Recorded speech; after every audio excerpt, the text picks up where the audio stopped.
Hi YouTube, this is Kels from Kels Bells and Fam, and I wanted to tell you about Age of Empires 2.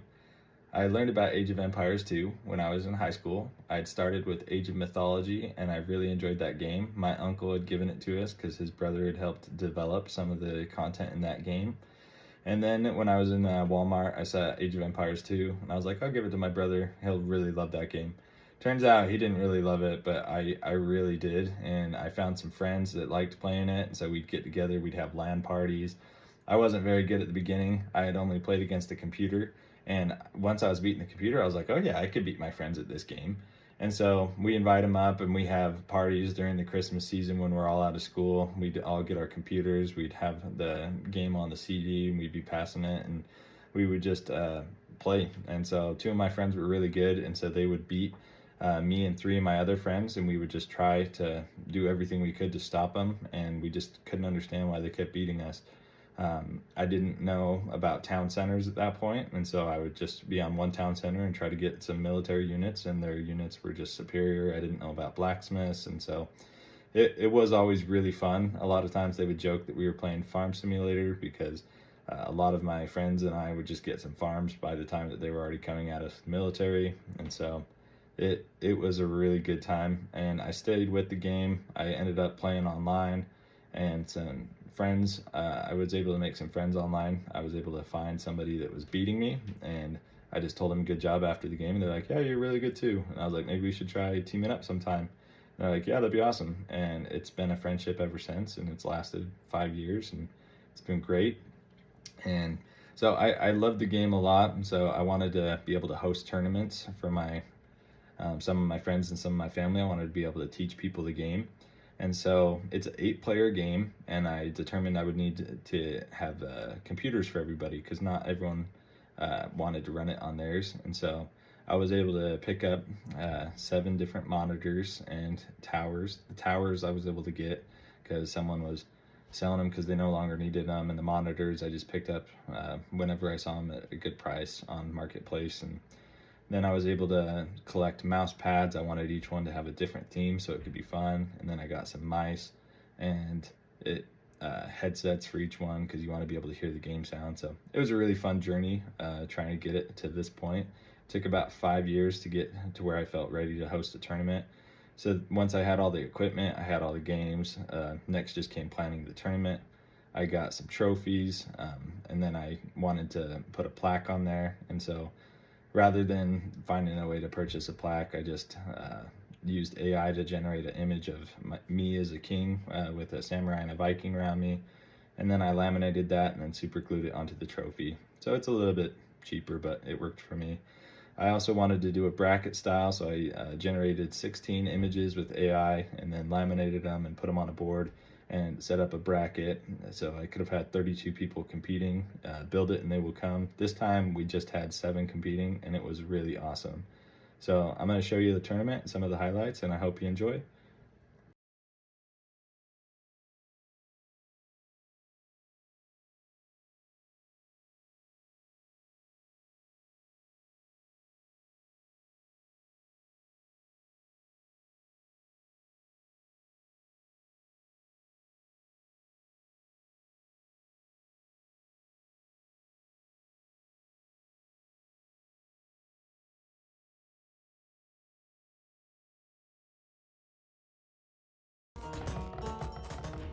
So in order to click up to the Castle Age, you do need a marketplace and you need a blacksmith. And that was as you built until green before the game, so it did take me quite a while. Villagers, every time he comes you get some gold. He's getting 23 per trip. If you wanted to maximize it, you can mark it down here. Right now his market is right here, so you can get half the trade path to green. Green means to click on his cart and click to the market to get trade going. If green put his market here against the wall, that will also help with the one thing that finally allowed a strange battle was Siege Onager. It was able to hit the Teutonic Knights in large clumps, and it finally was able to take out some of those chunky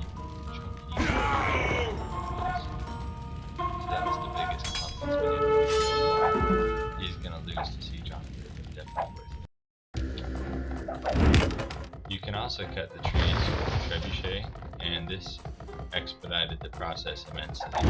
My cousin was able to cut a direct line right through the trees to the clearing that they wanted, which this would be a very defensible gap. If I could not cut the trees myself, I would have had to push through this narrow entrance that would have taken a very long time.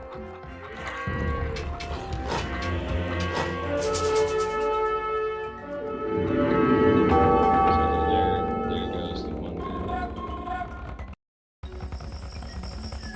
Here's the wonder location my cousin chose. Very defensible. If I did not have some monitors, getting back here would be a nightmare. Pushing through a one-tile gap, we'd be able to wall it the entire thing if we wanted to. So if I could not have cut, which at the beginning of this game they believe I could not have, I would have had no chance of getting to this. Now that the wonder is up, he's walled it off. We have our epic battle.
Wood in 2016.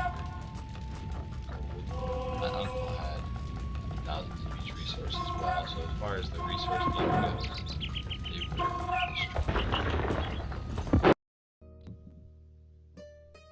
At this point, my aunt decided to save me. She called and said that she needed them, and so we did a save and exit because I was getting destroyed here, here, and I was open in the middle, so I was not winning anywhere at this point anymore. This game was a 1v5, and so I wanted to make sure that I got a wall up quickly. So I sent 2 bills down here. When I come down here, I see my brother-in-law is coming with his own bills, trying to get a forward wall as well. So I start attacking first. I send my scout. His scout is over here collecting the sheep, and so he decides that he's going to let me have the wall in position here so he doesn't lose any bills, which was a smart plan. If you lose some bills, it'll be very good. When building these forward walls, if you do one hit with a hammer, it starts the wall and they can't get through, so you can go all the way across and worried about breaking through. If you garrison in your town center, you can shoot enemy scouts when they come by, and so that's what I did there. Because I was playing 1v5, I didn't want to get rushed by everyone's scouts, and so I decided I would wall on both sides. Because where they have 5 scouts and I only have 1, all 5 of them sent it and then fought me away from my town center. They would be able to kill my scout and then kill some of my bills. So in order to avoid that possibility, I wanted to wall. I got the luckiest lake in this game. I had 1, 2, 3, 4 fishing ponds, each with 200 food, so that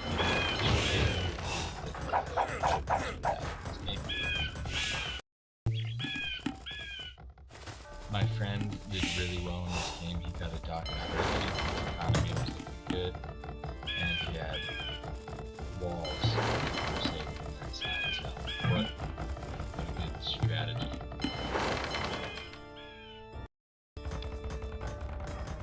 friend thought these outposts would fire, which would logically make sense. That's what I thought too when I first played, but they do not. All of these outposts do is allow you to see forward. So if we switch to his perspective, the paladin or on 4, all that these do is allow you to see a little bit farther.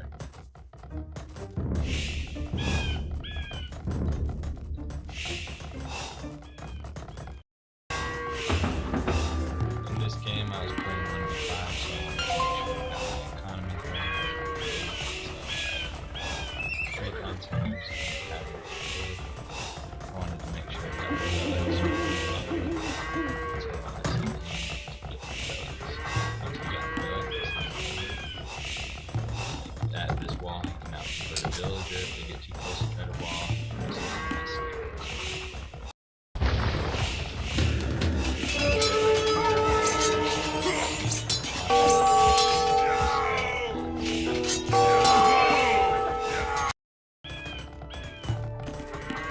In order to win, I had to push quickly, and so knights are extremely strong against units like skirmishers and pikemen spearmen before they're upgraded. So my friend had a good idea.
I don't know if fighting in a notch point like this is the siege onagers.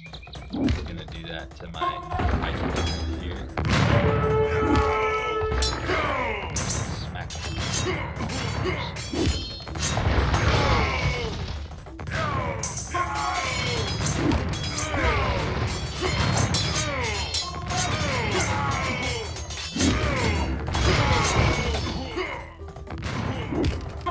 he does this.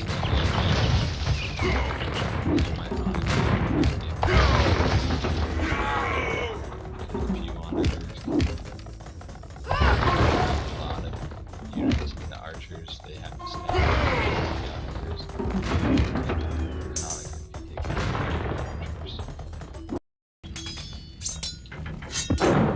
My friend is over here. You had monks to kill him, and he had scorpions to go counter infantry.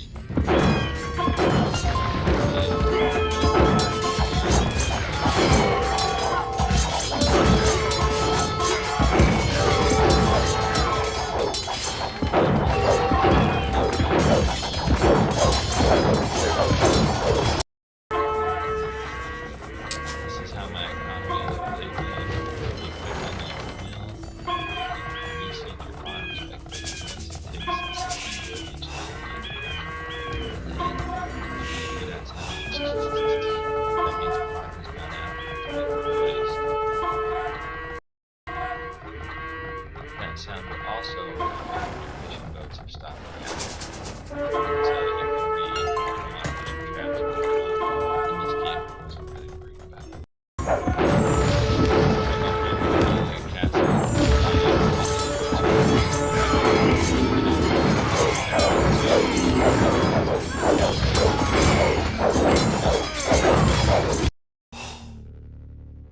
So I like to play on the hardest difficulty in Age of Empires 2, and all that means is that there is going to be extra wolves.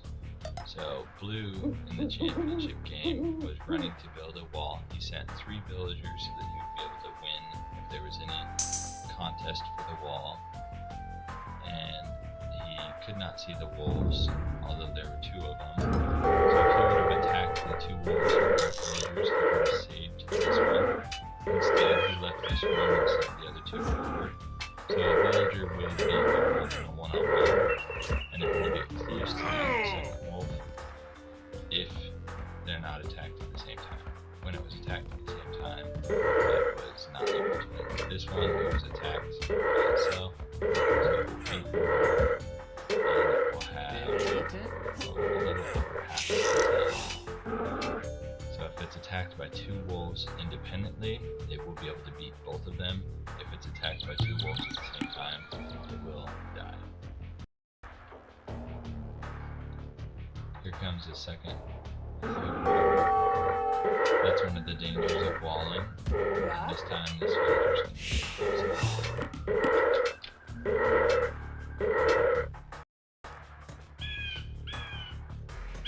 Idle Villagers was doing all the right things in this game. He built a dock, and he sent his villager, and he stole his enemy ore.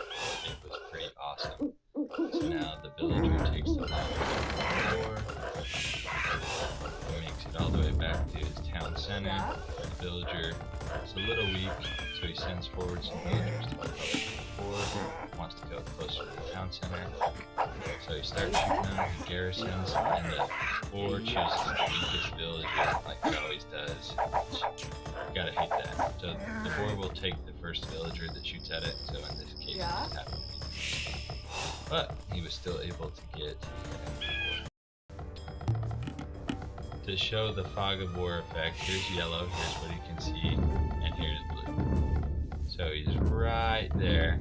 You can tell the color of the grass has changed, so that means there's a building there. But if you haven't played a ton, you wouldn't know that. So he sees the deer getting killed, but he doesn't know that he could just go and get this villager right now with a scout. Once Idle Villager makes it to the feudal age, he builds a new marketplace and blacksmith. That way he will get to the next age. Now he's just going to wait on food in order to advance ages. To feudal age you need 500 food, for castle age you need 800 food, 200 gold. So he's collecting ore, he's got a lot of farms, and he's fishing. He should be able to get there. At this point, Yellow brings up his scout. And his scout becomes a little adventurous, comes up, and starts looking for some people. Idle Villagers does not see the scout attacking his villager, so the scout is able to get 2 kills.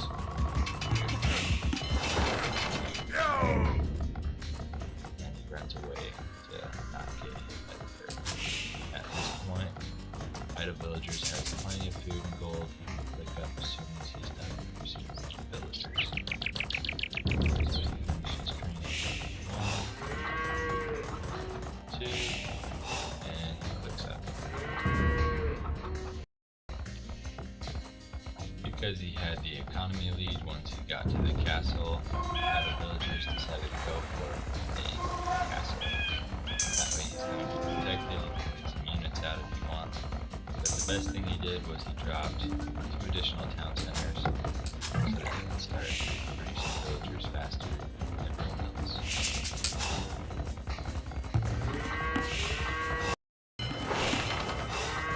His economy is going very well. He's got efficient houses, good house. He is at the 7th villagers when his enemies are at 35, his teammates 22, his other enemies 40. So overall, Idle Villagers has the most villagers in the game at this point. He's more than both of his enemies combined, so his economy will largely outpace them. So in the red here we have Villagers Hate Monikers. He had some trade carts in order to get your trade cards working, you click on them, and then you send them to your teammate's market.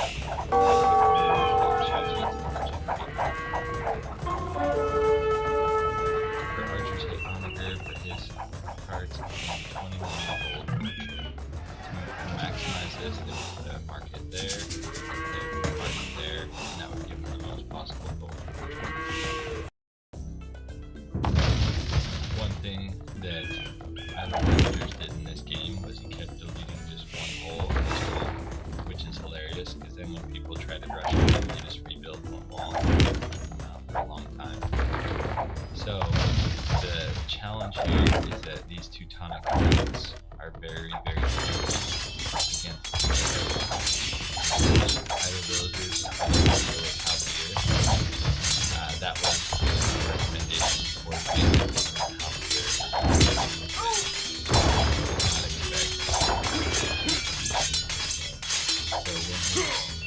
Halberdiers are doing Teutonic knights.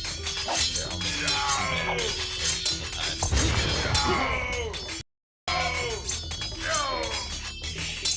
Here we have the funniest villager in the game. He got walled out when he was building a wall, and so he decided to walk all the way around the map. He runs into an army of Teutonic knights, and they decide they're like, we'll rough him up a little bit. He keeps running, they're like, yeah, he's not worth our time. And so they let him keep going. He walks all the way back over to his wall. He couldn't get back through because the wall, this wood wall, was blocking his path. If these two pieces were completed, he'd be able to make it back to his gate and be safe at home. But because the wall is blocking him, he can't do anything. When his teammate reopens the wall over here to send through a second to allow him to go back.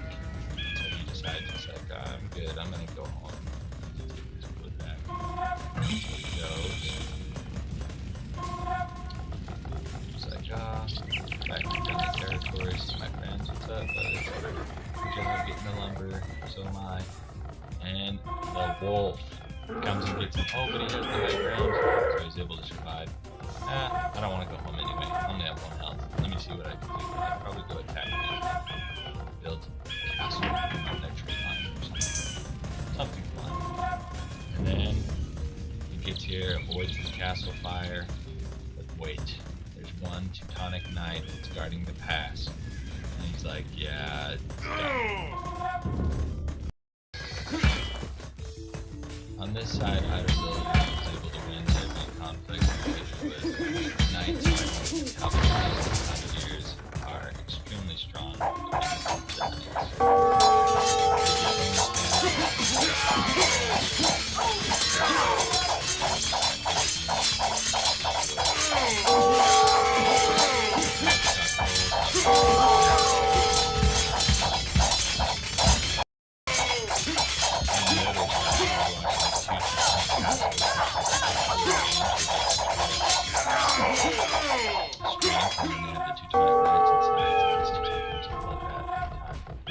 Inside your castle, your units will heal. Inside yellow is a strategy to maximize efficiency. He just keeps popping in and throwing these units, and then whenever he pops out, here comes green. This was a hilarious army. So men-at-arms and militia. So spearmen and militiamen upgraded units from up there. So they're fighting fully upgraded Teutonic knights. It is not good. So these scouts, they actually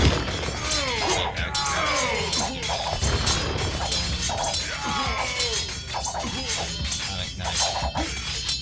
So militia and the spearmen castle.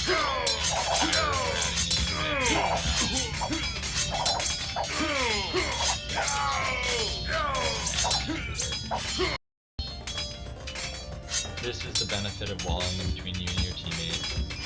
Sometimes a gate here would have allowed him to travel through trade, but this did protect the Yellow's economy from this rush for quite some time. You gotta love the emotional resilience of Red. He had got destroyed by Blue, and he was trying to fight fully upgraded Halberdier with Spearman. So one Spearman, he decides he's going to launch the next move. Halberdier fighting. The armor difference in the attack of the spear allows one to really make Halberdier fully healed. Spearman now lost. So, just the unit upgrades and the armor upgrades in your blacksmith make a huge difference here. Good for Red for not quitting though, because sometimes people do quit and it looks like they're losing, and he stuck it out to help Yellow.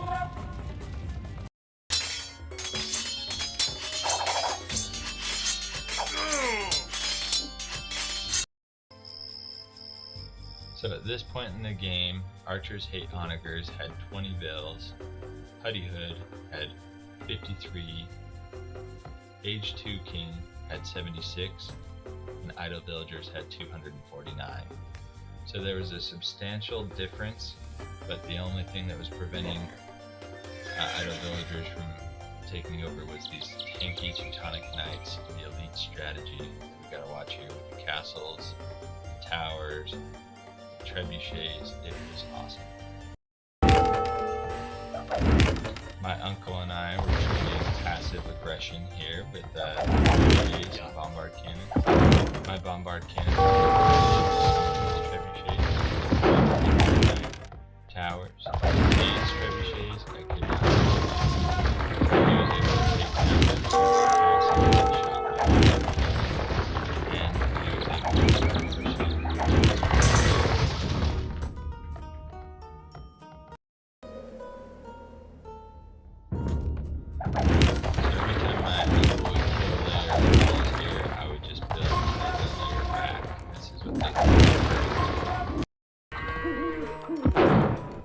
my uncle was sending in the Scarl, which are very retreat. I kept sniping his siege with my champion.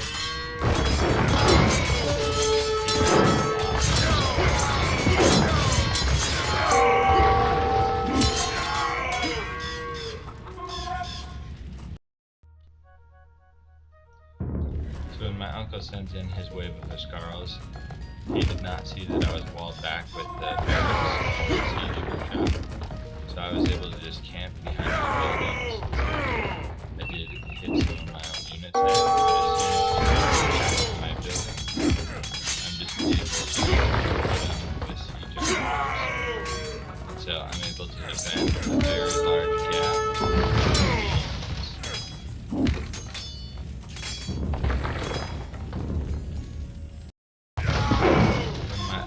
Destroy a building, I would just rebuild it. And then I would send them on a group to go and shoot here at. These are pretty taking down walls and buildings. So when I hit my buildings, then I'm just going to get out. I cut through on the trees down below, so I had to wall it. He was so close. The way to stop someone from walling back is you send archers to kill the villagers that are trying to wall, and then that way you can keep pushing. If you send your archers too close, the onager can still kill the archers, so you just have to have a bombard cannon or something to kill the onager, and then you can push with rams, archers, and a little combination of bombard cannon. You can also cut the trees with a trebuchet, and this expedited the process immensely. My cousin was able to cut a direct line right through the trees to the clearing that they wanted, which this would be a very defensible gap. If I could not cut the trees myself, I would have had to push through this narrow entrance that would have taken a very long time.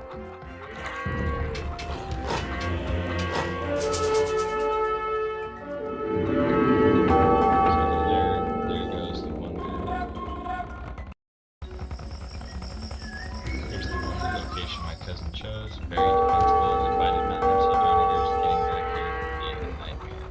Pushing through a one-tile gap, he'd be able to wall it the entire thing if he wanted to. which at the beginning of this game they believe it could not have. They probably had no chance of getting to this.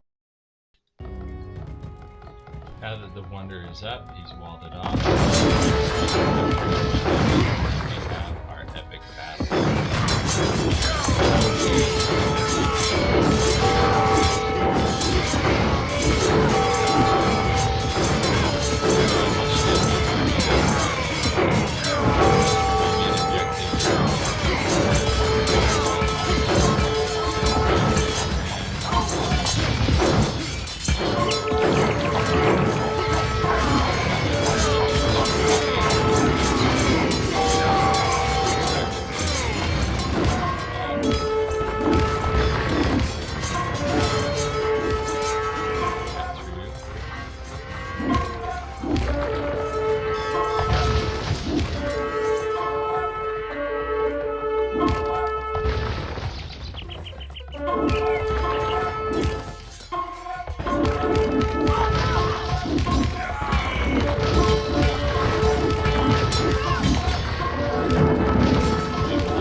I like the stone wall because a stick wall can be broken through with villagers or knights or mangonels extremely quickly. So a stone wall will take everything a little bit more time. It allows you more time to add more layers of stone wall if you need to, or it adds you time to see what they're coming at you with, and then train all the counter units so that you can win the fight. This time, as soon as my market and blacksmith were done, I was able to click right up to the castle age. Obviously, I have some idle time there, which I cleaned up, but going to castle age will be great.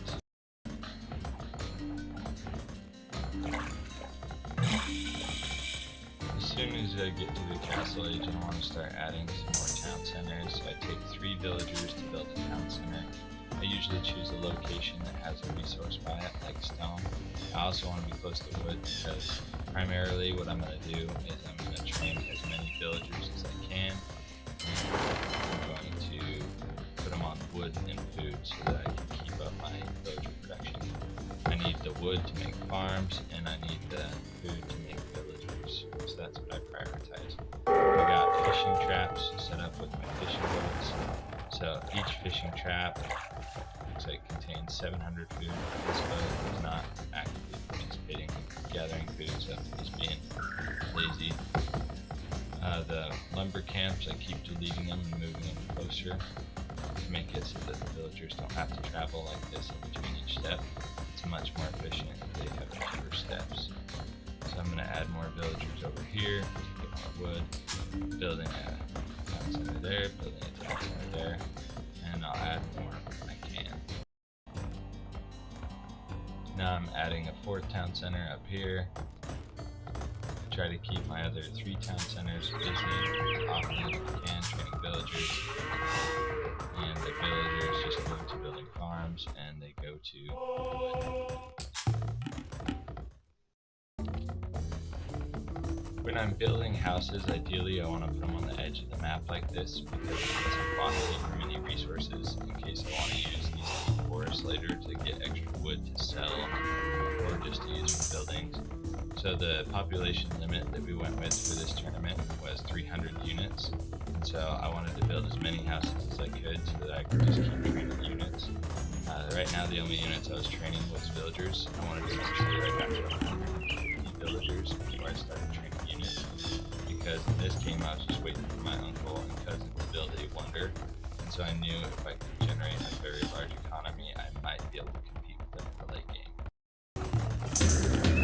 So the first things I researched when I got to the Imperial Age was Onager, and then as soon as I could I got Siege Onager.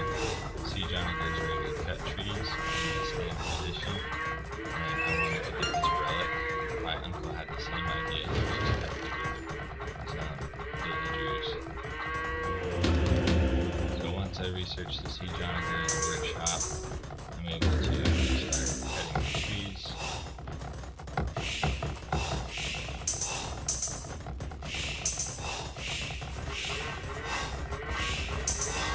Obviously, it took me a lot of time to build trees.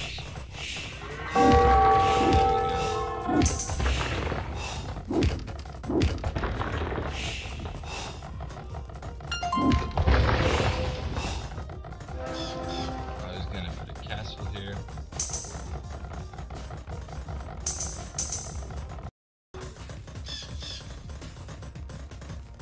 Saw there was another relic here, and I decided that I would go and get it.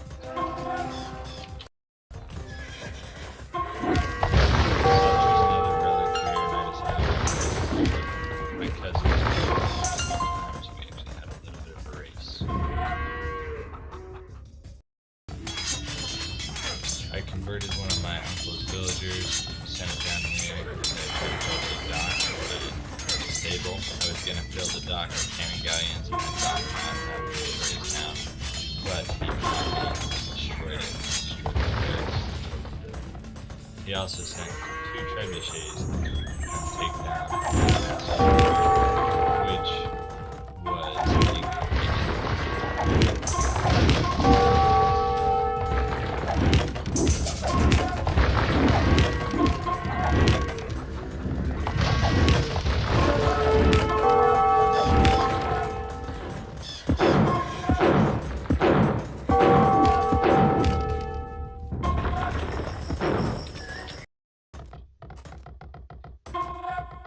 my cousin's cutting to build a wonder in the safest spot in the back, which would have been extremely difficult to get to.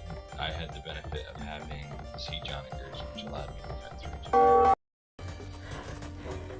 At 56 minutes into the game, I had an army of halberdiers, hand cannons, siege onagers, bombard cannons, and rams. I had a lot of paladins. These are my favorite unit, and I figured that I would be able to use them to snipe my cousin's archers.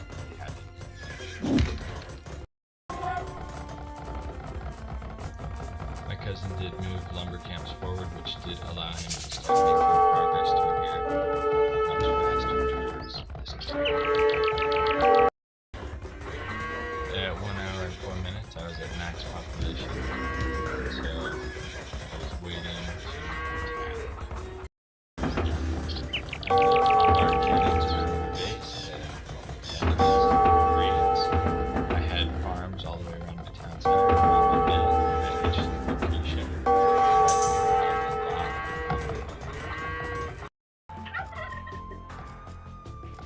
So this villager turned back and was gonna fight the jaguars. Garrison in my town center, I clicked on the jaguars.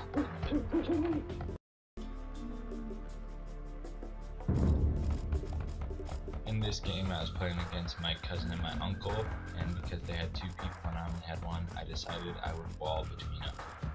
So I looked to find a small spot that I could on the mini map, and that's why I built my wall.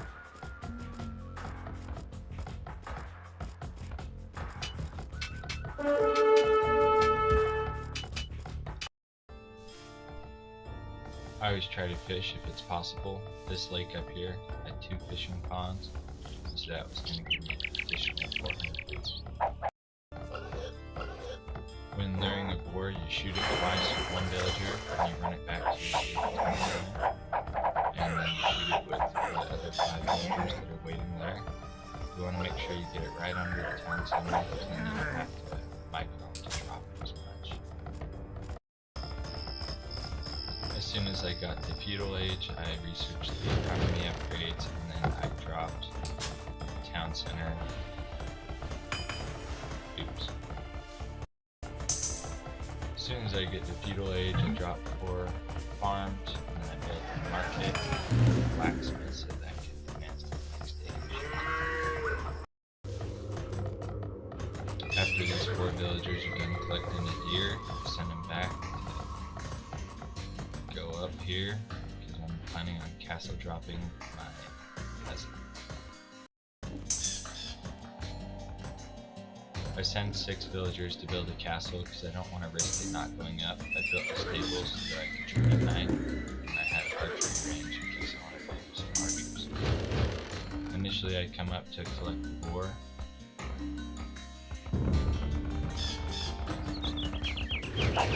And then I decided on a stone wall just so that I don't get attacked on 2 sides.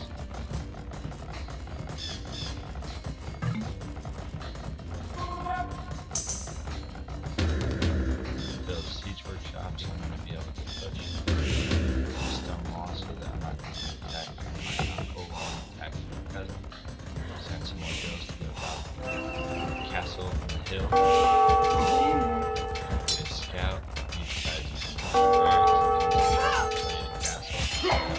My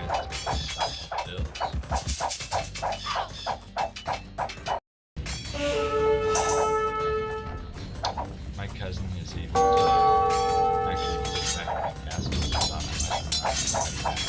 he came with some rams, some knights,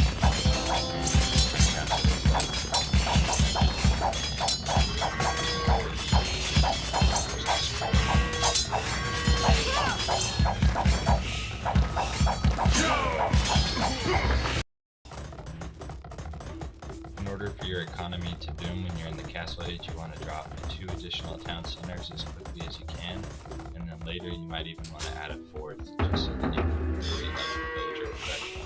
Right now the population is 64 for me, 44 for my cousin, and 59 for my uncle. We'll see it boom in just a minute. After a few minutes, I have a village release 143 units.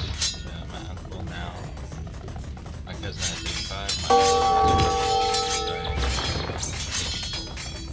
They take them to their castle while they're there. Because then the units are not dying. On this side, I knew my cousin had gone for knights, so I sent in Halbs. Halbs counter knights. I sent some Minganels to take down. Once again,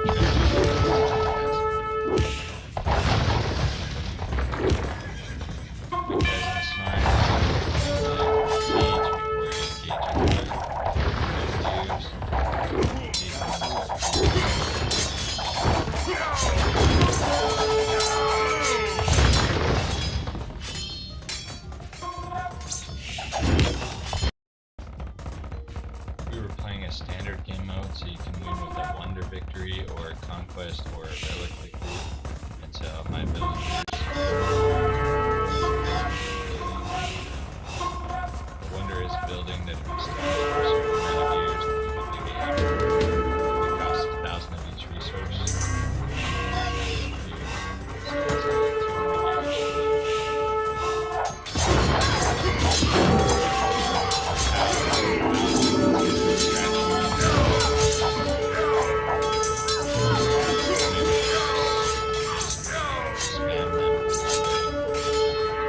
Spam multiples, you just double click, and you click on the bird, and you double click this little carriage, and you can hold down shift,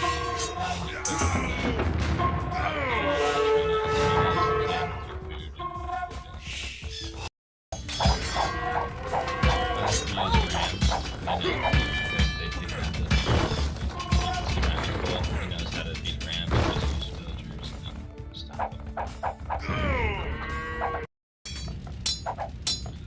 Monks pick up these relics, and then if they take them and deposit them in the monastery, then they will start slowly generating you gold. That's not much bad. They walk pretty slow. Now I have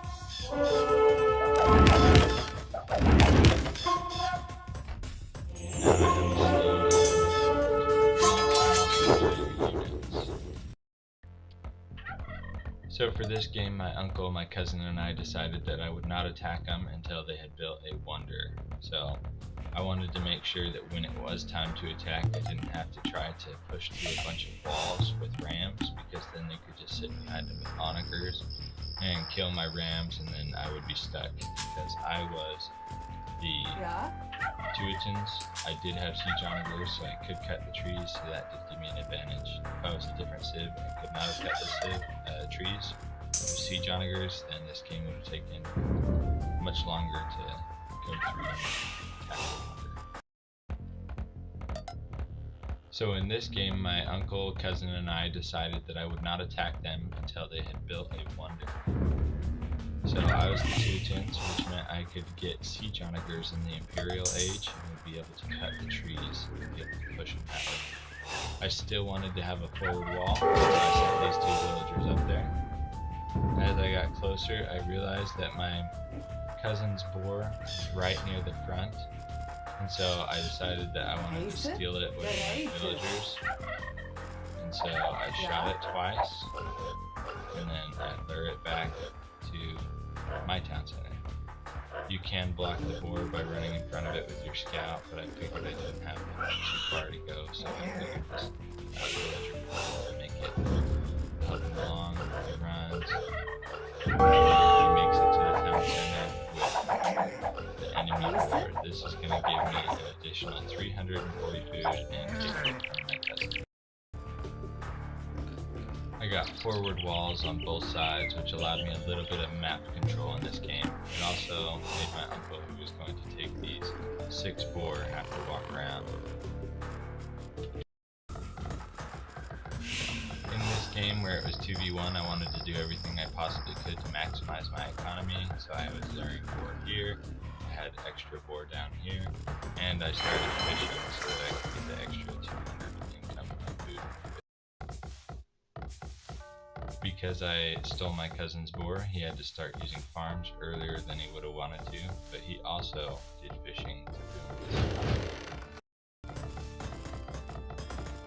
Usually I like to click up to the feudal age at 27 villagers, build a marketplace and a blacksmith, and click right up the castle.